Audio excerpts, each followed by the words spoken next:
Alright there, YouTube. Heir of Carthage back with the Tokugawa campaign. It's been just a little while, but here we are nonetheless. What I need to do right now is I've expanded quite quickly, and let's go ahead and go to my clan management page and I can show you what I got.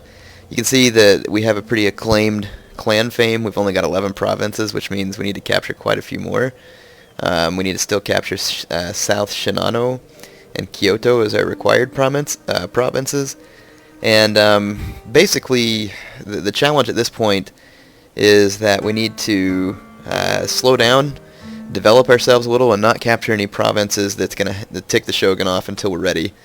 I mean, my income right now is decent. It's not very good, though, and it can be made a lot better. And in my previous videos, I used all these trade routes to bolster my income, which is definitely a better option if you can. In fact, let's go to our diplomacy and even see if we're trading with anybody. Yeah, just the Uesegi. So nothing big going on in trade. I could probably trade with other clans if I try hard here. I may not even have to try hard with these guys. I'll just go ahead and try it for now. Let's request a trade agreement. I'm here to listen. And the only reason I'm really doing this is obviously this isn't going to continue through the realm divide, but it can help me build up a lot of money to grow my infrastructure for the time being. They want a single payment. They've got decent prosperity, so I'll do that.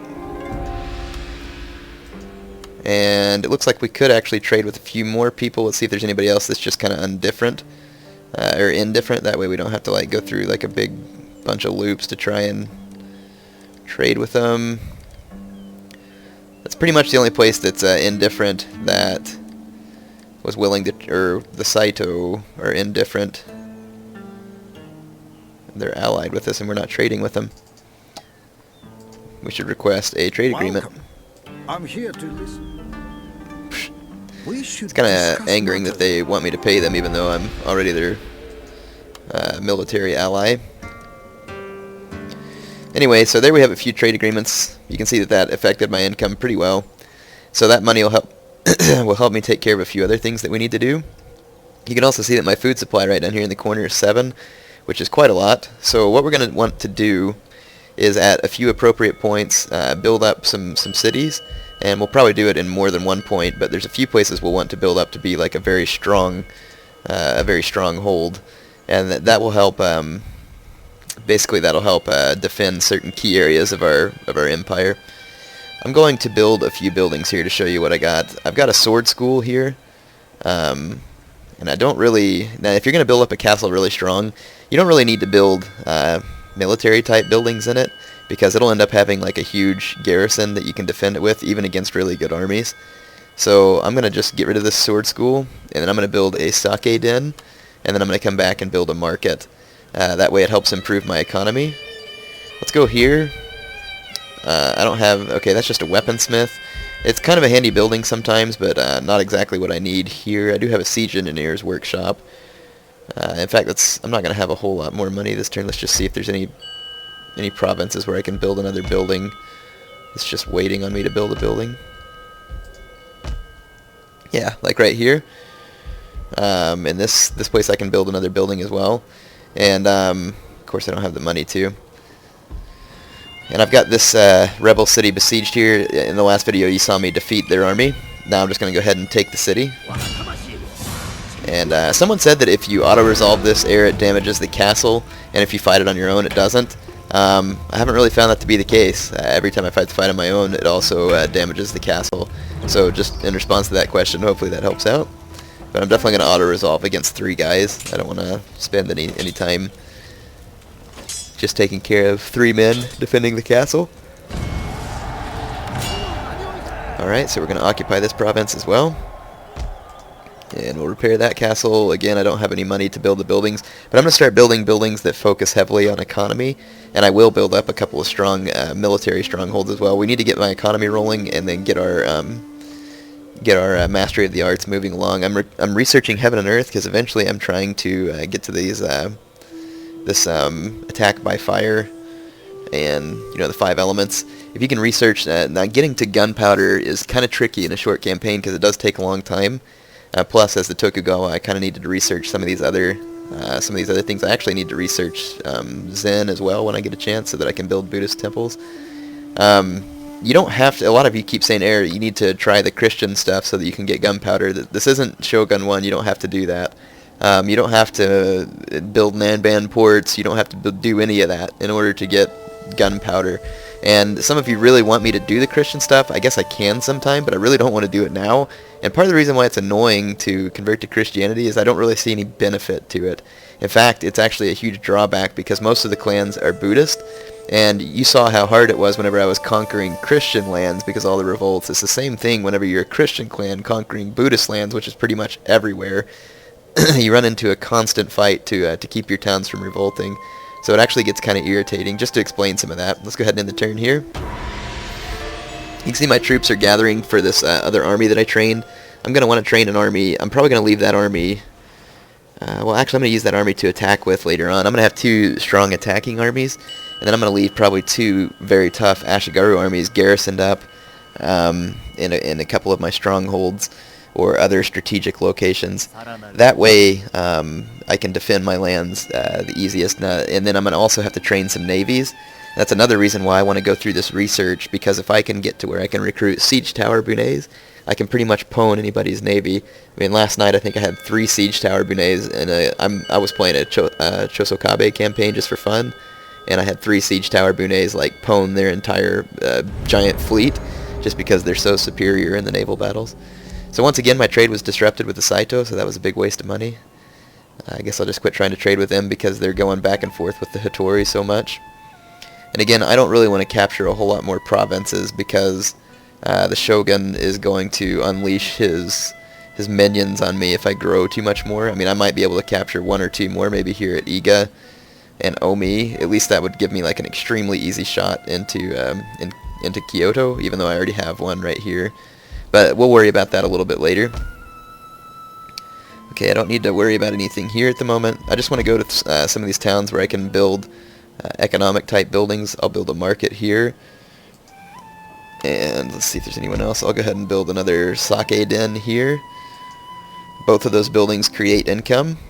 So, and then I'm also going to need to upgrade some of my castles, so I need to end a couple of turns and save some money for that as well.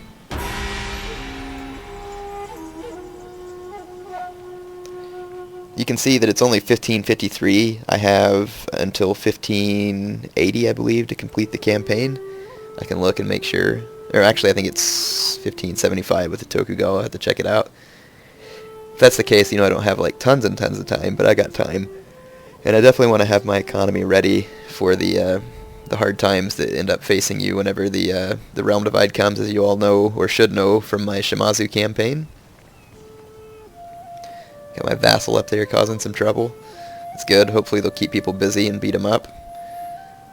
I need to get rid of all these ninjas and stuff that are up here bothering my men. Like, see, here's one of the Hattori ninjas. I have an agent in this city, so I'm going to use him to try and apprehend this ninja.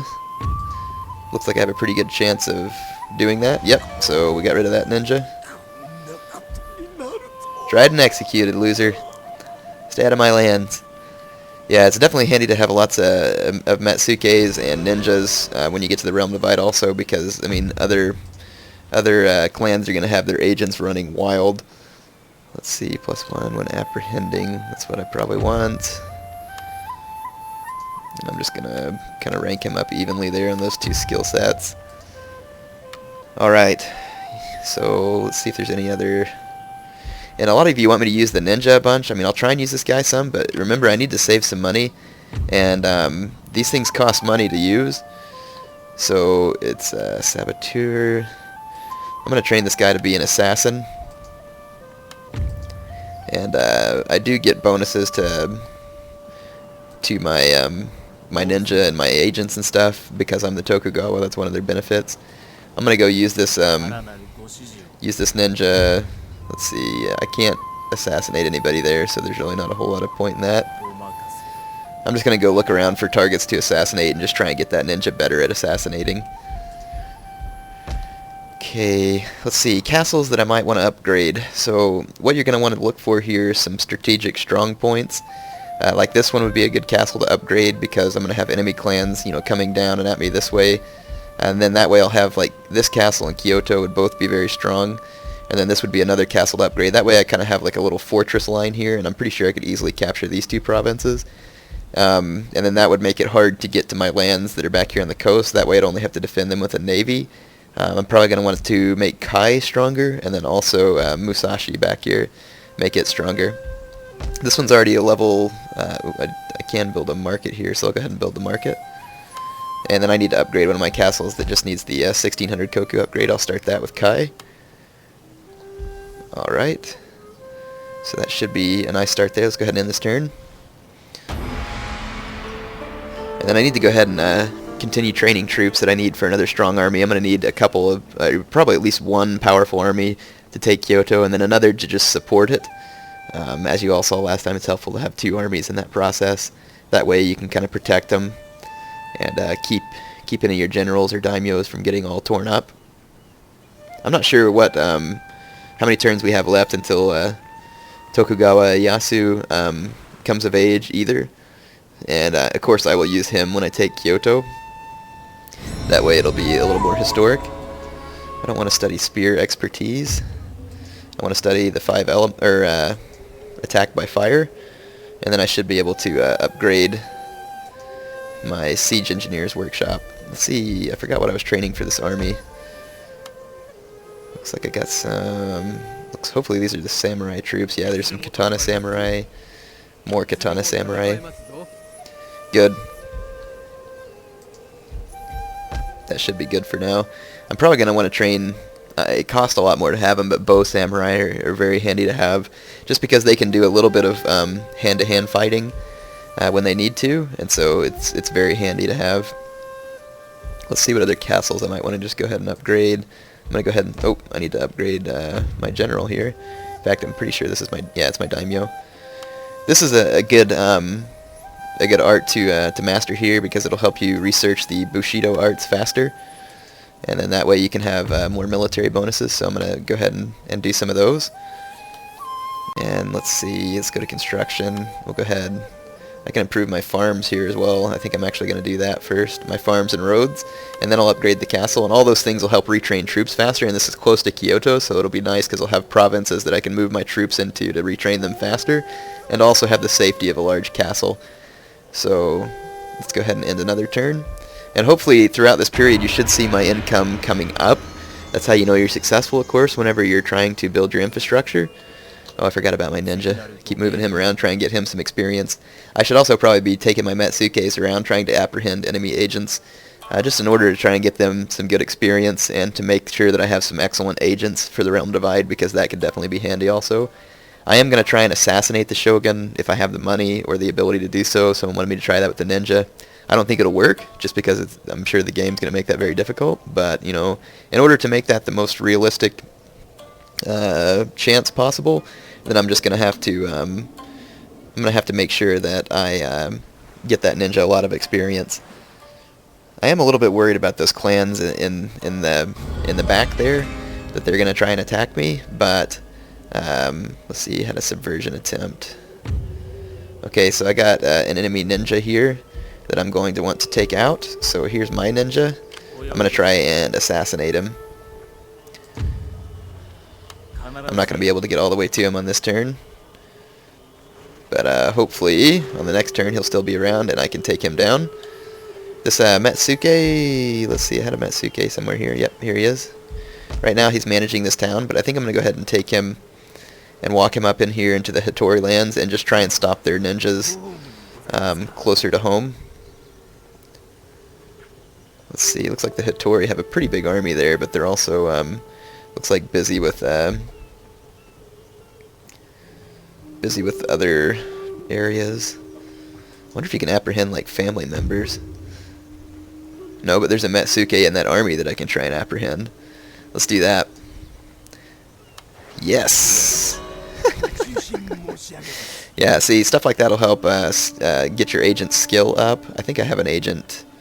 I should have some agents, yeah, here in this town, Izu, with my gold mine. That'll help get more. Oh, look, I can improve my gold mine too. I'm gonna want to do that because that brings like a whole bunch of wealth. It's quite expensive and it takes like 12 turns to complete, but it'll be worth it in the end. just because of the gold mines are a great way to get income. I'm gonna want to make sure that I have a navy protecting this gold mine. It doesn't look like there's really any way they can land troops in this province, except for like maybe right there. So my castle should be able to protect that gold mine. That's all the money I have for this turn. Let's go ahead and end the turn. There's just going to be a whole lot of turn ending here. You know, hopefully I'll end up being able to fight some battles so I can show you those, but like I said, sometimes the campaign isn't just about fighting battles. Of course, yeah, it looks like there is about to be a battle, because that stupid Hattori army is trying to march right around me, and I'm certainly not going to let that happen. And those are not my enemies there, though they could be. Eventually, it looks like they just took out one of the Hattori provinces. And I don't know, I kind of want to capture the remainder of the Hattori provinces. I just don't want to risk the realm divide quite yet, because I'm not ready. Okay, we had another assassination attempt. Their ninja tried to assassinate mine, so he's definitely going down. And it's going to cost me, see, 300 koku, so that's why I don't use the ninjas every time, and it costs more to try and assassinate even trickier characters, so let's see what happens here. This is me trying to take down their enemy ninja. Had a pretty good chance of success, so hopefully it works.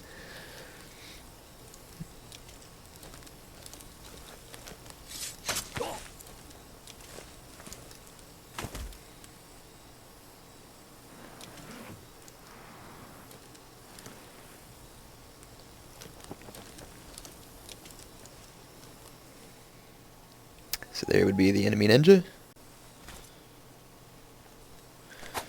Oh, bullcrap. Come on. 65% chance of success and it still didn't work. I hate it when crap like that happens.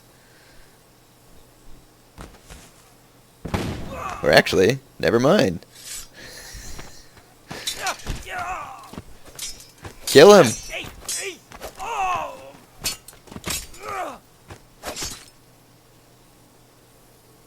Man, it almost looked like my ninja died there for a second. That was going to really make me mad. Well, enemy wounded. I don't think wounded is quite good enough, but oh well, at least my agent gained some experience.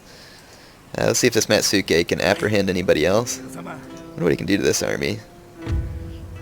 No, he can bribe armies, yeah, that's right. But that one has their daimyo, so that would be a tough bribe for sure. Let's see if I can spot any more. Can't bribe that settlement either.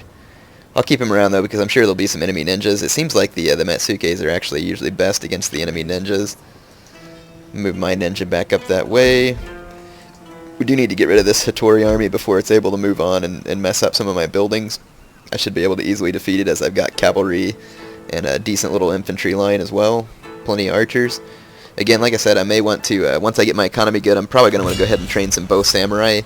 Just for the reasons that I said, you know, they're more accurate, they fire faster, they got some armor, and they can do some melee fighting, so they're definitely handier units when you're going to be doing a lot of sieging like I'm going to be doing.